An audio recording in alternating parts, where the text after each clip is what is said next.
సికింద్రాబాద్ రామ్ గోపాలపేట డివిజన్లోని కస్తూర్బా నగర్లో నిత్యావసర సరుకులు పంపిణీ జరిగింది. మాజీ మంత్రి తలసాని శ్రీనివాస్ యాదవ్ ఆధ్వర్యంలో వరద ముంపునకు గురైన 1500 కుటుంబాలకు నిత్యావసర సరుకులు మాజీ మంత్రి హరీష్ రావు పంపిణీ చేశారు. వరద బాధితులు ఆదుకోవటంలో ప్రభుత్వం పూర్తిగా విఫలమైందని విమర్శించారు. ఈ సందర్భంగా హరీష్ రావు ప్రభుత్వంపై ఆగ్రహాన్ని వ్యక్తం చేశారు.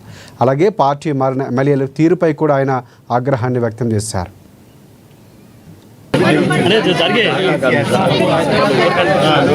ఆయన ఇలా ముఖ్యమంత్రి గారు హైదరాబాద్ లో ఉన్నా, మున్సిపల్ మంత్రిగా ఆయనే ఉన్నా వరద బాధితులకు ఒక పైసా సాయం కూడా చేయలేదు.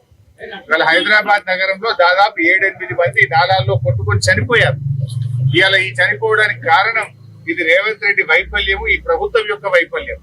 వరద బాధితులకు కనీసం నిత్యావసర వస్తువులు కూడా ఇవ్వలేదు, కనీస సహాయం కూడా చేయనటువంటి పరిస్థితి.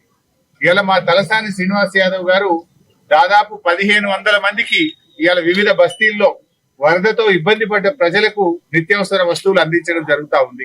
రంగాలరావు నగర్ గాని, గైడెన్ బాగ్ గాని, చుట్టాల బస్తీ గాని, కంచేబౌలి గాని, అదేవిధంగా కస్తూర్బా నగర్, నల్లగుట్ట, కరీం కాంపౌండ్, ధోబిఘాట్, ఇలా దాదాపు ఎన్నో బస్తీల్లో 1500 కుటుంబాలకు గౌరవనీయులు తలసాని శ్రీనివాస్ యాదవ్ గారు నిత్యావసర వస్తువులు అందించారు. ఇలా ప్రభుత్వం ఫెయిల్ అయింది, రేవంత్ రెడ్డి పట్టించుకోలేదు.